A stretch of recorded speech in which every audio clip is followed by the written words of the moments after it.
مصر کا جو علاقہ ہے سکندریہ، اس میں ملے گا۔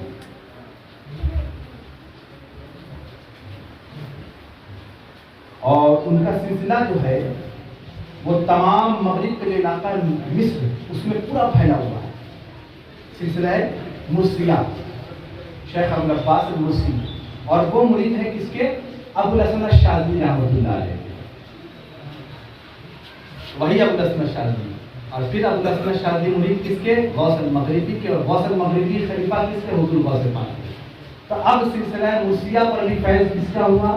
حضور غوث پاک کا۔ اب سلسلہ رفاعیہ، ہم رفاعی ایک سلسلہ ہمارا وہ بھی ہے، جسے عام طور پر سلسلہ قلندریہ بھی کہتے ہیں، قلندریہ سلسلہ رفاعیہ، اور امام ہے اس کے قطب الاقطاب حضرت سید احمد کبیر الرفاعی رحمۃ اللہ تعالیٰ علیہ، جو رشتے میں حضور غوث پاک کے بھانجے بھی ہوتے ہیں۔ جو بنگلہ میں بھانجے سے بھاگنا بھانجے بھی ہوتے ہیں۔ کون؟ سید احمد کبیر رفاعی رحمۃ اللہ تعالیٰ علیہ۔ امام شطوفی، وہی امام شطوفی اپنی کتاب بحیرۃ الاسرار میں لکھ رہے ہیں کہ بہت سارے اولیاء نے بیان کیا، بہت سارے اولیاء کرام نے بیان کیا، اور ان سے وہ لے کر کے اپنی کتاب میں لکھتے ہیں کہ ہم حضرت سید احمد کبیر کے ساتھ کسی سفر پر تھے۔ کس کے ساتھ؟ سید احمد کبیر رفاعی رحمۃ اللہ علیہ کے ساتھ، اور سید احمد کبیر رفاعی رحمۃ اللہ علیہ کے ساتھ کسی سفر پر تھے کہ اچانک آپ نے گردن جھکا دی۔ کس نے جھکائی؟ سید احمد کبیر رفاعی، جو سلسلہ رفاعیہ کے مالک ہیں۔ گردن جھکائی، لوگوں نے پوچھا تو فرمایا ابھی بغداد میں حضور غوث الثقلین نے اعلان کیا ہے کہ میرا یہ قدم تمام اولیاء کی گردن پر ہے، اور ہم نے گردن جھکائی ہے تاکہ ولایت سلب نہ ہو جائے۔ اب کون کہہ رہا ہے؟ سید احمد کبیر رفاعی۔ اب سلسلہ رفاعیہ بھی ہو گیا، ٹھیک ہے۔ اب ایک سلسلے کا ذکر کروں گا اور اس کے بعد اپنی بات کا اختتام۔ سلسلہ مشیشیہ، سلسلہ مشیشیہ، قادری، چشتی، قادریہ، چشتیہ، نقشبندیہ، سہروردیہ، رفاعیہ، شاذلیہ، مرسیہ۔ اب یہ سلسلہ مشیشیہ، اور امام ہے اس کے حضرت عبدالسلام المشیشی رحمۃ اللہ تعالیٰ علیہ۔ حضرت عبدالسلام المشیشی رحمۃ اللہ تعالیٰ، اسی لیے چونکہ آپ کے نام مشیشی لگا ہے اس لیے سلسلہ مشیشیہ ہو گیا۔ اور میں آپ کو بتاؤں کہ 1924 سے پہلے جب تک عرب میں یہ وہابی سلفی گورنمنٹ نہیں آئی تھی تو عرب میں بھی سلسلہ مشیشیہ قائم تھا۔ ان لوگوں نے آ کر کے ساری چیزوں کو بدلا اور ساری چیزوں کو ختم کیا۔ تو بہت سارے قصے ہیں، کیا کیا نہیں کیا بتانے کی ضرورت نہیں، فرصت سے بتاؤں گا۔ اور وہ ڈائریکٹ خلیفہ ہیں حضور غوث الثقلین۔ تب سلسلہ چشتیہ پر فیض غوث پاک کا، سلسلہ سہروردیہ پر فیض غوث پاک کا، سلسلہ نقشبندیہ پر فیض غوث پاک کا، سلسلہ شاذلیہ پر فیض غوث پاک کا، سلسلہ رفاعیہ پر فیض غوث پاک کا، سلسلہ مرسیہ پر فیض غوث پاک کا، سلسلہ مشیشیہ پر فیض غوث پاک کا۔ اب بتاؤ کس کو انکار ہے؟ جو جس کو انکار وہ کھڑا ہو جائے۔ بھائی یہ تمام بزرگان دین کا میں نے حوالہ دیا ہے، کسی عالم کا یا راہ چلتے ہوئے کسی غیر نتو خیرے کا نہیں۔ یہ تمام اولیاء کرام جنہوں نے حضور غوث پاک کی ولایت پر، آپ کے فرمان پر اپنا سر جھکا دیا۔ اسی لیے میں نے کہا اب آپ یاد کریں کہ ایک واقعہ عرش پر پیش آیا ہے کہ جب انبیاء نے گردن جھکائی تھی، اور ایک واقعہ فرش پر پیش آیا ہے کہ جب ولیوں نے گردن جھکائی ہے۔ اسی لیے میں نے کہا کہ چوں محمد درمیان انبیاء، غوث الاعظم درمیان اولیاء۔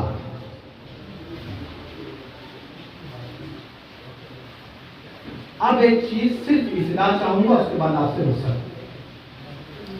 اس لیے یہ چاہوں گا، جیسا کہ میں نے پہلے کہا کہ کچھ چشتی حضرات کو آج اعتراض ہو جاتا ہے، تو میں نے وہ بات کلیئر کر دی. میں نے توڑا نہیں، میں نے جوڑا ہے سب کو.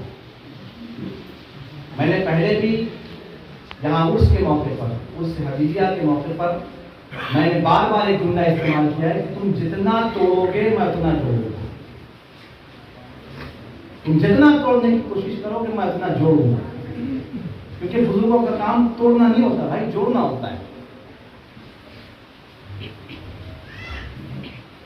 بابا فرید بن شکر رحمۃ اللہ، ایک واقعہ ہمارے میں آ رہا ہے، آپ کی نظر کر دیں کہ بابا فرید بن شکر رحمۃ اللہ کی خدمت میں آپ کا ایک مرید آیا اور اس نے نذرانے میں آپ کو ایک قینچی پیش کی. کیا پیش کی؟ قینچی. کس کو؟ بابا فرید بن شکر رحمۃ اللہ تعالیٰ نے.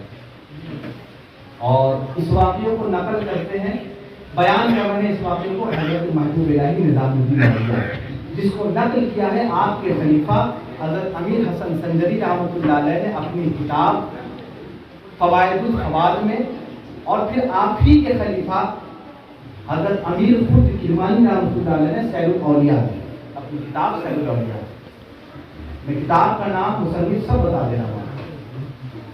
نقل کرتے ہیں، لکھتے ہیں کہ بابا فرید کی خدمت میں ایک شخص حاضر ہوا اور نذرانہ اس نے کیا دیا؟ قینچی. بابا فرید نے اس کو نذرانہ واپس کر دیا، اسے لے جاؤ، واپس لے جاؤ اور ایک سوئی لے کر کے آؤ. کیا لایا تھا وہ؟ قینچی. واپس کیا اور کیا فرمایا لانے کے لیے؟ سوئی. ہم لوگ مٹیا پوری میں رہتے ہیں، ہم لوگ جانتے ہیں سوئی بھی کیا کام کرتی ہے اور قینچی بھی کیا کام کرتی ہے. اور آپ لوگ تو بہت اچھی طرح جانتے ہیں کہ آپ لوگ کا تعلق، آپ لوگ کا کاروبار ایسا ہے کہ بہت اچھی طرح سے سوئی کیا کرتی ہے اور قینچی کیا کرتی ہے. تو وہ مرید گیا اور قینچی لے کر سوئی لے کر کے حاضر ہوا. بولو حضور آپ نے سوئی لیا. جب آپ نے لے لیا تو اس مرید نے پوچھا کہ یا شیخ ایک بات پوچھنی تھی کہ میں قینچی لے کر کے آیا تو آپ نے واپس کر دیا اور کہا سوئی لے کر کے آؤ. جب سوئی لے کر کے آیا تو آپ نے اسے ایکسیپٹ کر لیا، قبول فرمایا، تو یہ معاملہ میں سمجھ نہیں پایا. تو کہنے لگے کہ سوئی کا کام کاٹنا ہوتا ہے، الگ الگ کرنا، اور قینچی کا کام الگ الگ کرنا ہوتا ہے، اور سوئی کا کام جوڑنا ہوتا ہے. ہم صوفیہ ہیں، اہل طریقت ہے، ہمارا کام توڑنا نہیں جوڑنا ہے.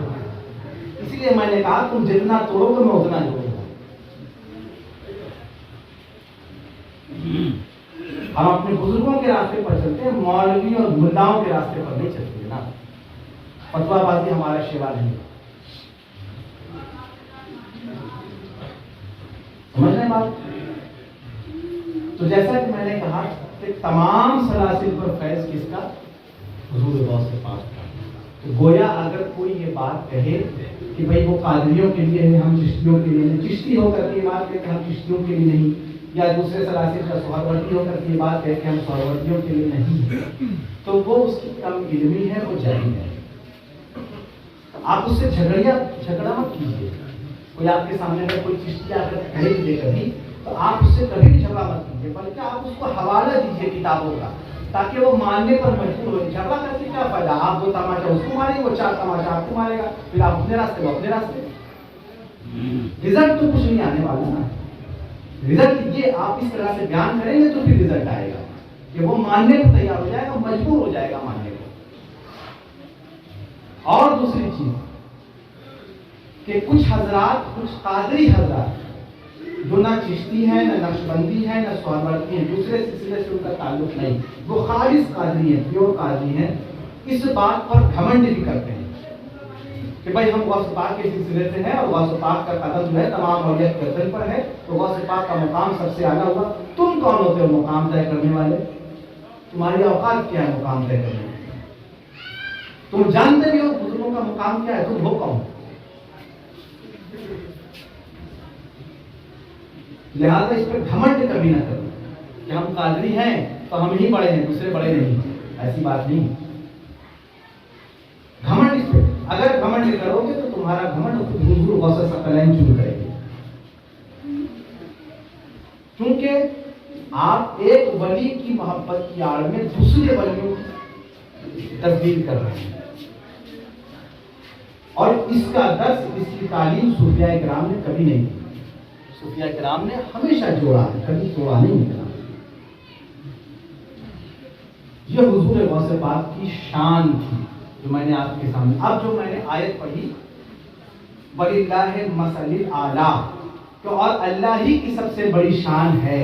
تو اللہ کی شان آپ کو سمجھ میں آئی کیا ہے؟ محمد مصطفیٰ کی ذات، اور ذات محمدی کی شان ذات علوی، اور ذات علوی کی شان ذات غوثیت. اس واقعے کو توڑ کر کے بیان کروں کہ جب بغداد میں حضور غوث پاک تشریف لائے ہیں تو آپ بڑے پریشان تھے کہ میری جو زبان ہے محلہ گیلان کی زبان یا جیلان کی زبان جو ایران کا علاقہ تھا، اس زبان میں اور عراق کی زبان میں فرق ہے. اس زمانے کے لوگ، عراق کے لوگ عربی بہت تیز بولتے تھے اور عربی میں بات کرتے تھے. آپ بڑے پریشان تھے کہ میں لوگوں سے بات کیسے کروں، میں یہاں رہوں کیسے. آپ سوئے، خواب میں میرے نبی کا دیدار ہوا. کہا بیٹے عبد القادر،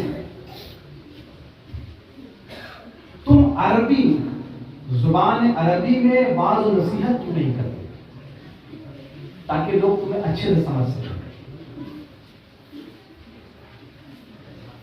کہتے کہ پھر حضور غوث پاک نے فرمایا کہ یا رسول اللہ، میں تو عجمی ہوں، میں تو عجمی ہوں، فراٹے سے عربی کیسے بول سکتا ہوں. رسول کریم نے فرمایا بیٹے اپنا منہ کھولو. اب یہ ایک واقعات سنا رہا ہوں، یہ خواب کے واقعات ہیں. بیٹے اپنا منہ کھولو. آپ نے منہ کھولا. رسول کریم نے 7 مرتبہ اپنے منہ کا لعاب، جس کو ہم رال کہتے ہیں بنگلہ میں، منہ کا لعاب حضور غوث پاک کے منہ میں ڈالا. پھر کہتے ہیں کہ آپ کے ساتھ یعنی حضور رسول خدا کے ساتھ مولا علی المرتضیٰ بھی ظاہر ہوئے اور آپ نے اپنا لعاب 5 مرتبہ میرے منہ میں ڈالا. پھر امام حسن امام حسین ظاہر ہوئے، انہوں نے بھی اپنا لعاب میرے منہ میں ڈالا. اور جب میں نیند سے بیدار ہوا تو میں فراٹے سے عربی بول رہا تھا. اللہ کی ذات کی شان ذات مصطفی، ذات مصطفی کی شان ذات علوی. اور خواب سننے کے بعد آپ کو پتا چلا کہ ذات علوی کی شان ذات غوثیت ہے.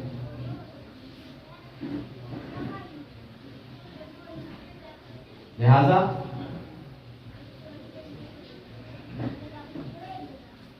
یہ تو چند باتیں تھیں، ورنہ حضور غوث پاک کے اگر کہا جائے تو پوری رات گزر سکتی ہے. چند باتیں برادر محترم نے آپ کے سامنے رکھی جو کہ حضور غوث پاک کے احوال سے تھے، آپ کے حالات، آپ کی پیدائش اور آپ کی ولایت کا چرچا تھا. اس کو میں نے تھوڑا سا اور صرف آپ کے سامنے الیبوریٹ کیا ہے، صرف بڑا کر کے اس کو اور صحیح طریقے سے بیان کیا، بلکہ میں نے کوئی نئی چیز بیان نہیں کی. اور دوسری چیز جو میں نے بیان کی ہے وہ یہ دوسرے سلاسل سے سلسلہ قادریہ کا تعلق اور دوسرے سلاسل پر حضور غوث کا فیض اور رحمت.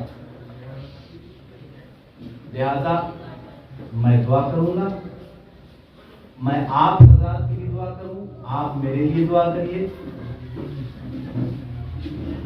دیکھیں یہ ضروری نہیں ہے کہ میں آپ کے شیخ کے مطلب اولاد ہوں تو آپ میری دعا نہیں کر سکتے. اگر ایسا ضروری ہوتا کہ صرف مطلب بڑا ہی دعا کرے گا کہ جو مرتبے میں اعلیٰ ہے چھوٹا نہیں کر سکتا، تو پھر حضور نبی کریم صلی اللہ تعالیٰ علیہ وسلم حضرت عمر اور حضرت علی کو حضرت اویس قرنی کے پاس یہ کہہ کے نہ بھیجتے کہ اویس سے کہنا میری امت کے لیے دعا کرے. کیا امت کے لیے رسول کافی نہیں تھے؟ پھر اویس قرنی سے کیوں کہا کہ میری امت کی دعا کرے؟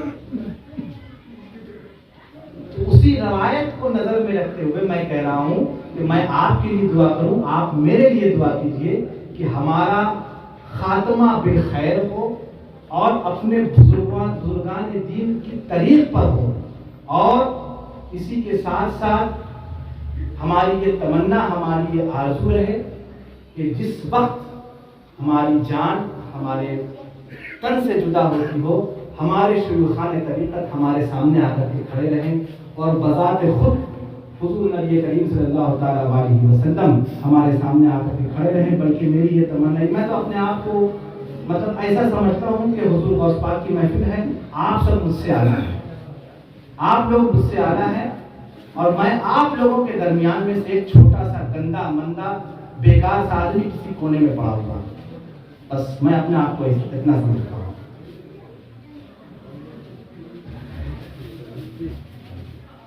آپ دعا کیجئے کہ ہمارا خاتمہ بالخیر ہو، ایمان کے ساتھ ہو،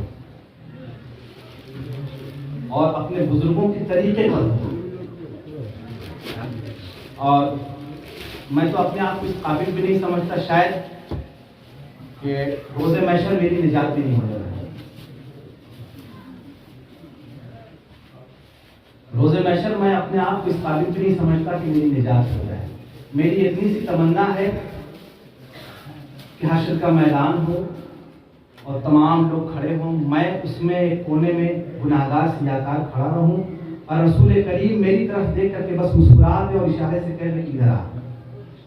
بس میری اتنی سی تمنا ہے۔ آپ سے رخصت، وما علینا الا البلاغ المبین۔ السلام علیکم ورحمۃ اللہ وبرکاتہ۔